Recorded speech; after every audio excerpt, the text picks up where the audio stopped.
एक कटोरी रोटी, थाली भरकर सब्जियां।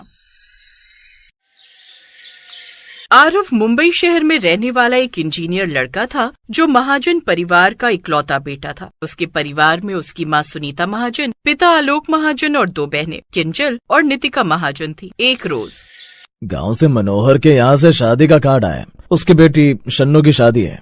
क्या गांव? नहीं, मेरे बस की तो नहीं है इतनी दूर का सफर करना। सच कहा जाए तो अब मुझसे भी नहीं जाया जाता। एक काम कर आरव बेटा, तू ही चला जा गांव। अच्छा ठीक है, इसी बहाने मुझे भी ऑफिस से कुछ दिन का रिलैक्स मिल जाएगा। लेकिन मैं अपने दोस्त राहुल को भी पूछ लेता हूँ, उसके साथ जाऊंगा तो साथ हो जाएगा। इसके बाद आरव ट्रेन में सीट रिजर्व करवाता है और राहुल के साथ गांव की ओर रवाना हो जाता है। शहर के नामी इंजीनियर आरव के लिए शादियां हमेशा एक औपचारिकता होती थी। सूट पहनना, 2-4 रिश्तेदारों से मिलना और जल्दी निकल आना, क्योंकि उसे पार्टीज में ज्यादा देर रुकना पसंद नहीं था। वो अपने दोस्त के साथ उनकी बेटी की शादी में पहुंच जाता है। तभी उसकी नजर पड़ी पीली साड़ी में, खुले बालों में, माथे पर छोटी सी बिंदी लगाए एक लड़की पर। वो लड़की चुपचाप सबकी खातिरदारी करने में लगी हुई थी। वो सभी मेहमानों से बड़े आदर से मिल रही थी, उनके खाने पीने का ध्यान रख रही थी। उसकी सादगी में एक अजीब सी सुंदरता थी, साथ ही उसके संस्कार भी आरव को भा गए। आरव ने पास खड़े गांव के एक लड़के से पूछा, कौन है ये लड़की? दूसरे गांव की लड़की है गौरी, शन्नो दीदी की सहेली है, 12वीं पास है। आरव ने फिर से उसकी ओर देखा। न मेकअप न बनावटी मुस्कान, फिर भी उसकी ओर से आंखें हट ही नहीं रही थी। अचानक थोड़ी देर बाद बारिश शुरू हो गई। गौरी मंडप के पास खड़ी थी, तभी किसी ने आरव को छाता ला कर दिया। अरे वाह यार, ये अच्छा किया, छाता मिल गया। राहुल जैसे ही उसके छाते के नीचे जाने लगा, वैसे ही आरव छाता लेकर उस लड़की की ओर चला गया। अबे वो कहाँ जा रहा है? आरव उसके पास जा पहुंचा। आप भीग जाएंगी, इस छाते के नीचे आ जाइए। गौरी झिझकते हुए छाते के नीचे चली गई। कुछ देर बाद टेंट का इंतजाम हुआ, जिससे सबको राहत मिल गई, लेकिन तब तक राहुल भीग चुका था। अरे राहुल, ये क्या, तू तो पूरा भीग गया। हाँ, तेरे मजनू बनने के चक्कर में। अबे ओ, तू ठहरा शहरी इंजीनियर और वो गांव की साधारण सी लड़की। तुझे तो इससे अच्छी अच्छी लड़कियां मिल जाएंगी। देखने में तू काफी हैंडसम है यार। मुझे कोई और नहीं चाहिए, बस यही चाहिए। लेकिन तू जानता है ना, तेरी फैमिली मॉडर्न फैमिली है और उन्हें मॉडर्न लड़की चाहिए होगी, ना कि कोई गाँव की। वो सब मुझे नहीं पता। अब तो तेरी भाभी अगर कोई बनेगी तो यही बनेगी। आरव 2 दिन वहीं रुकता है और इसी दौरान गौरी से बातचीत बढ़ा लेता है। उधर शहर में उसके परिवार वाले उसके लिए कोई मॉडर्न शहरी पढ़ी लिखी लड़की ढूंढ रहे थे। नहीं पंडित जी, ये चश्मिश लड़की की फोटो तो मत ही दिखाओ। मेरे बेटे के लिए तो बिल्कुल मॉडर्न और स्टाइलिश लड़कियां दिखाओ, जो उसके स्टैंडर्ड को मैच कर सके।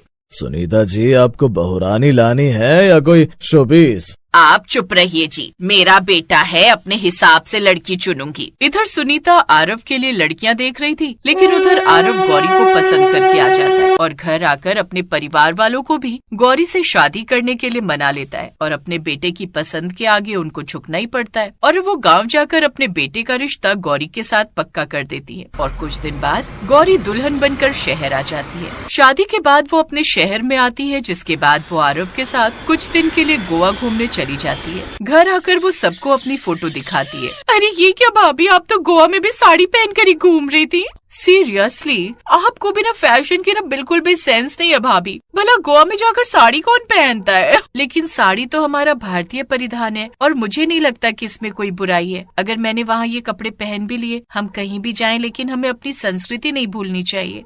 ओह गॉड भाभी, आपने ये सब लेक्चर हमारे सामने मत दिया करो यार। यू नो ना, हम शहर की मॉडर्न लड़कियां हैं और आप गाँव की हैं, तो आपको ये सब सेंस नहीं होगा। किंजल, नितिका, ये क्या तरीका है भाई अपनी भाभी से बात करने का? तो क्या ही गलत कहा। अब अपनी ताई जी की बहू नताशा को ही देख ले, कितनी मॉडर्न और पढ़ी लिखी है और फैशन का भी क्या बढ़िया नॉलेज है उसको। खैर छोड़ो, तू तो इसी की तरफदारी करेगा, आखिर तेरी पसंद की जो है। अब दोनों बहनें मुंह बनाकर वहाँ से चली जाती हैं। शादी के बाद गौरी हनीमून के लिए चली गई थी, इसलिए उसने अभी तक एक बार भी किचन में खाना नहीं बनाया था। खाना बनाने के लिए वो किचन में जाती है और कुछ देर बाद बहुत सारे पकवान बनाकर तैयार कर लेती है। लेकिन खाना बनाने के बाद वो किचन में कुछ न जाने कहाँ होंगे। यहाँ तो मुझे कहीं भी पत्तल नजर ही नहीं आ रहे, पता नहीं कहाँ रख दिए होंगे। अब वो सारी रसोई छान मारती है, लेकिन उसे कहीं भी नजर नहीं आते। कमाल है, यहाँ तो बस ये स्टील की कटोरियां हैं और ये थाली ही रखी हुई है। और हमारे गांव में तो थाली में बस तभी देते थे जब कोई खास मेहमान आते हैं। नहीं, कहीं मैं थाली में ले गई तो माँ जी कहीं 2 बातें न सुना दे। कुछ देर बाद सास की आवाज बाहर से आ जाती है। अरे बहू, खाना बना रही है या बीरबल की खिचड़ी जो अभी तक नहीं बना तेरा खाना? जी माँ जी, बस तैयार है जी, बस अभी लाई। गौरी को एक जुगाड़ सूझता है। अब वो रोटी को तोड़कर कटोरियों में डाल देती है, साथ ही थालियों में अलग अलग सब्जियां डाल देती है, जिसमें एक में मटर पनीर, एक में आलू गोभी, एक में छोले डाल देती है और कुछ देर में उनके सामने परोस देती है। 3 थालियों में 3 अलग अलग सब्जियां और कटोरियों में रोटी देख सभी एक दूसरे का मुंह देखने लगते हैं। ये क्या है? जुगाली करने को दिया है क्या तूने हमें ये खाना? कोई जानवर को भी ऐसे खाना डालकर नहीं देता होगा। नहीं माँ जी, हम तो अपने मोती को थाली में रोटी और सब्जी कर देते हैं, 2 मिनट में लपक कर सब खत्म कर देता है। और हमारे गाँव में तो एक परिवार के लोग ऐसे ही मिलकर खाना खाते हैं। एक थाली में सबकी सब्जी डाल दी जाती है और इससे ज्यादा बर्तन भी नहीं होते, और एक ही थाली में सब्जी खाने से सब में प्यार भी बढ़ता है। चुप कर नालायक, ये तेरा गांव नहीं है और ना ही हम सब जानवर हैं। देख रहा है आरव तू अपनी गांव की गवार बीवी के कारनामे। माँ जी मैं गवार नहीं हूँ, बल्कि 12वीं पास हूँ, वो भी सर्वोदय विद्यालय से। दिख रहा है कितनी पढ़ी लिखी है। बताओ भला ऐसे खाना कौन सर्व करता है? अच्छा वो मम्मी, तुमने ताई जी और उनकी फैमिली को नहीं बुलाया खाना खाने को? अगर वो इस मैडम की ऐसी हरकत देखती तो हमारा कितना मजाक उड़ाती। हाँ, एक तो वैसे ही वो अपनी मॉडर्न बहू को लेकर इतना इतराती है और हमें 10 बातें सुना चुकी है। इसीलिए तो नहीं बुलाया इसकी पहली रसोई में। मैं जानती थी ये जरूर कोई न कोई कांड करेगी, इसीलिए कहा था इस कमबख्त से कि किसी शहरी मॉडर्न लड़की से शादी कर ले जो हमारे स्टैंडर्ड की हो। लेकिन नहीं, इस पर तो जैसे प्यार का भूत सवार था।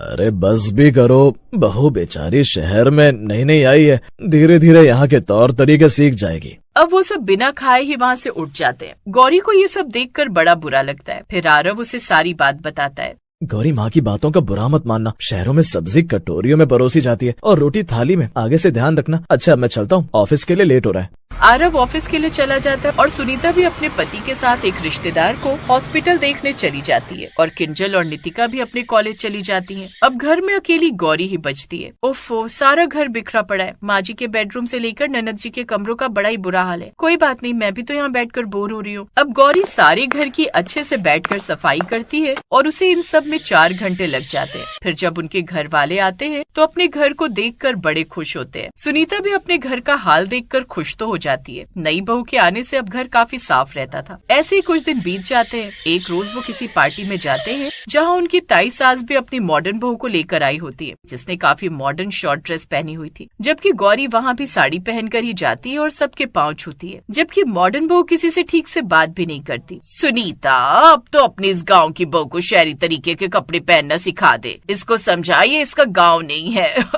मदर इन लॉ, अगर आपका टाइम पास हो गया तो जरा ये मेरी सैंडल पकड़ो, मुझे डीजे पर जाकर डांस करना है। बहू तो पिछले 10 दिन से रोज पार्टी में ही जा रही है। घर आए हुए तुझे 10 दिन हो गए। वो तेरी घर गृहस्थी, कम से कम उसे तो चलकर संभालना सीख। ए बुढ़े, मेरा दिमाग खराब मत कर, समझा? मैंने किसी का ओपिनियन नहीं मांगा है। ये मेरी लाइफ है और मेरी मर्जी, मैं इसे कैसे भी जीऊं। वो वहाँ से चली जाती। ये देख ताई सास और ताया ससुर बड़े शर्मिंदा हो जाते हैं। वहीं गौरी अपनी सास की अच्छे से केयर करती है और पूरी पार्टी में अपने सास ससुर का पूरा ध्यान रखती है। फिर घर आकर देखा सुनीता, भाई साहब की मॉडर्न बहू को, वो भले ही मॉडर्न शहरी है लेकिन उसमें संस्कार नाम की चीज नहीं है। और एक हमारी बहू है जिसे सब चीजों की कितनी फिक्र रहती है। वो घर भी अच्छे से संभालना जानती है, साथ ही अपने से बड़ों की इज्जत करना भी।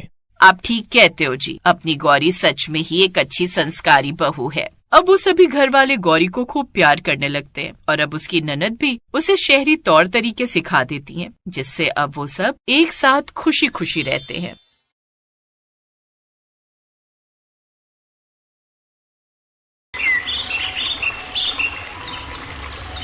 सुमन घर की बनी रोटी सब्जी का नाम सुनते ही बुरा सा मुंह बना लेती थी।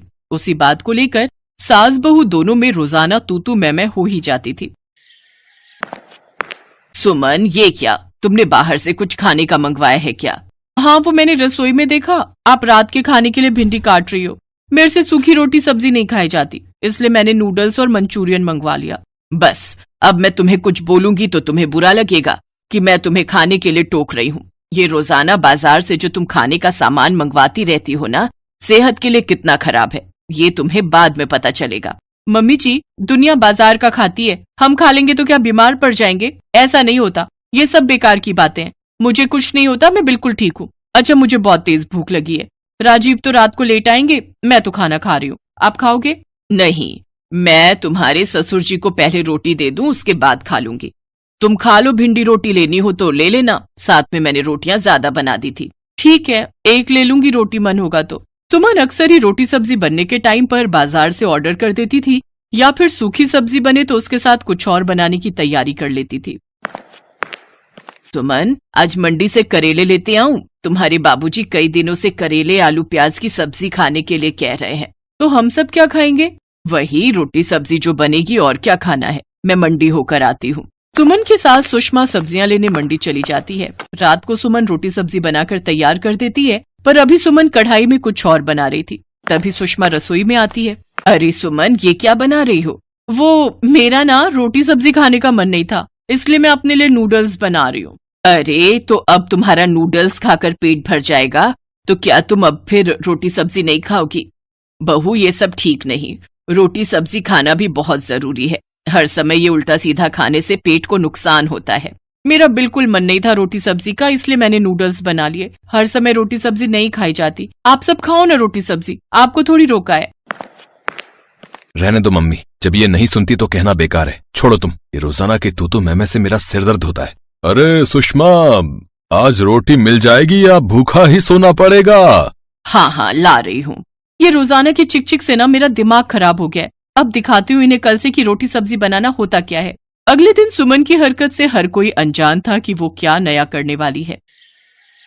हे भगवान, कटहल में इतना तेल। बहू, ये तेल की सब्जी है या कटहल की? मम्मी जी, अब आपको इसमें भी प्रॉब्लम है। आज तो मैं रोटी सब्जी बना और खा रही हूँ। देखो, मैंने बाजार का कुछ नहीं मंगवाया, ना ही घर पर कुछ अलग से बनाया है। पर इतना तेल सभी के लिए बहुत नुकसानदायक होता है। सब्जी में तेल कम डाला करो। अब सब्जी तो मैं ऐसे ही बनाऊंगी, जिसको खानी है खाए, नहीं खानी है मत खाए। सुमन ने अब रोटी सब्जी बनानी और खानी शुरू की तो अपनी मन मर्जी की सब्जी बनाने लगी। रोजाना ही सुमन तली हुई तेल में डूबी मिर्च मसाले वाली सब्जियां बनाने लगी। ये आप गाजर मटर की उबली हुई सब्जी क्यों बना रही हो? मैंने तो शाही पनीर बनाया ना, वो नहीं खाओगे? नहीं बहू, तुमने इतना तेल और मिर्च मसाले वाला बनाया है। तुम्हारे बाबूजी और मैं इतनी तेल और मिर्च मसाले वाली सब्जियां नहीं खा सकते। मेरी जीभ जलती है ज्यादा मिर्च मसाले वाली सब्जी खाऊं तो। और तुम्हारे बाबूजी तो वैसे भी दिल के मरीज हैं, उन्हें मैं इतना तेल नहीं दे सकती। इसलिए मैं उनके और अपने लिए उबली हुई गाजर मटर की सब्जी बना रही हूँ। तभी राजीव भी ऑफिस से आ जाता है। कितनी बार का है, तली मिर्च मसाले वाली सब्जी ऑफिस में मत दिया करो। कोफ्ते दे दिए और पूरा दिन मेरे ऑफिस। कभी गैस की कोई गोली खा रहा हूँ, हाजमे की कोई चीज ले रहा हूँ। अरे ऐसे थोड़ी होता है। मैं पूरा दिन में जलन हो रही है, मैं तो कुछ नहीं खाऊंगा। मैंने गाजर मटर की सब्जी बनाई है, उसमें नमक मिर्च बहुत हल्का है, तो उसके साथ फुल्का खा लेना। कितनी बार तो मैं बोलती हूँ कि सुमन, तेल वाली मिर्च मसाले की सब्जी कम बनाया कर। बाजार का बंद हुआ तो अब तुमने रोटी सब्जी में इतना तेल और मिर्च मसाले डालने शुरू कर दिए। तुम्हें कोई नहीं समझा सकता। मैं बार बार बोलती हूँ, लोग मुझे ही गलत कहेंगे कि बहू को खाने पीने के लिए टोक रही हूँ। वही हुआ जिसका डर था। अगले दिन सुमन के पेट में बहुत दर्द था। घर पर चीजें लेकर भी दर्द ठीक नहीं हो रहा था। कितनी बार मना किया कि खाने पीने की चीजों पर ध्यान दो, कि हम क्या खा रहे हैं। अरे 1-2 दिन तो चल जाता है, ये थोड़ी रोजाना की इतना तला भुना बाजार का खाना। कभी घर पर बना तो ऐसा तला हुआ खाना पूरे 1 किलो के तेल की बोतल 1 हफ्ते में खत्म कर दी तुमने बहू। पर मैंने कुछ नहीं कहा, वरना तुम मुझे दोष देती कि मैं तुम्हारे खाने पर नजर लगा रही हूँ। मुझे पता था कि ऐसा ही कुछ होगा, पर मैं कहकर बुरी ही बनती। अरे सुषमा, बस भी करो। जाओ बहू, तुम राजीव के साथ डॉक्टर के पास होकर आओ। राजीव सुमन को डॉक्टर के पास ले जाता है। सुमन के पेट में दर्द ज्यादा था, इस वजह से अल्ट्रासाउंड तुरंत ही किया जाता है। अब देखिए राजीव जी, इनका फैटी लिवर आया है। बहुत हल्का खाना खाना है, कोई तेल मिर्च मसाले नहीं, बस उबला हुआ हो सके तो बेहतर है। पानी खूब पीना है और लिक्विड लेते रहिए। जूस, फ्रूट्स, खिचड़ी, दही, दलिया, दाल, हरी सब्जियां ज्यादा मात्रा में लेने हैं। बाकी मैं कुछ दवाइयां लिख कर दे रहा हूँ, 5 दिन बाद मुझे दिखाना है। जी थैंक यू डॉक्टर। डॉक्टर साहब, पेट में दर्द ठीक हो जाएगा ना? बहुत ज्यादा हो रहा है। हाँ, जैसे जैसे बीमारी ठीक होगी वैसे वैसे पेट दर्द में भी आराम मिलता रहेगा। कुछ हल्का खाकर जाते से दवाई ले लेना, और दवाई का कोर्स बहुत ध्यान से करना है, पर साथ ही साथ अपने खान पान पर भी पूरा ध्यान रखना है। राजीव सुमन को लेकर घर आ जाता है। सुमन की सास सुषमा रसोई में खिचड़ी तैयार कर रही थी। कुछ देर बाद सुषमा सुमन के लिए खिचड़ी और दही लेकर आती है। ये लो सुमन, ये खिचड़ी खा लो, उसके बाद दवाई ले लेना, आराम मिल जाएगा। सॉरी मम्मी जी, मैंने आपकी बातों पर बिल्कुल भी ध्यान नहीं दिया। हमारे बड़े हमें सही बात कहते हैं, पर हम छोटे उनकी बातों को इग्नोर कर देते हैं। पर सच तो यह है कि आप ठीक कहती थी, मेरी भलाई सोचती थी। मैं प्रॉमिस करती हूँ अब मैं सिंपल खाना खाऊंगी, नॉर्मल सब्जी रोटी और घर का बना सिंपल खाना। ऐसा नहीं है बहू, खाओ, बाजार का भी खाओ, घर का बाजार का तला हुआ भी खाओ, पर उसे आदत मत बनाओ। कभी तीज त्योहार या फिर कोई शादी पार्टी या कोई समारोह उत्सव हो तब खाओ। ये नहीं कि रोजाना ही हम इतना भारी खाना खा रहे हैं जो हमारी सेहत को नुकसान दे रहा है। ये भी तो ठीक नहीं। अब जल्दी से खिचड़ी खा लो, फिर दवाई ले लेना। सुषमा खुश थी कि सुमन ने उसकी बातों पर ध्यान दिया और उन बातों पर अमल किया, जिससे कुछ ही दिनों में सुमन की तबीयत बिल्कुल ठीक हो गई।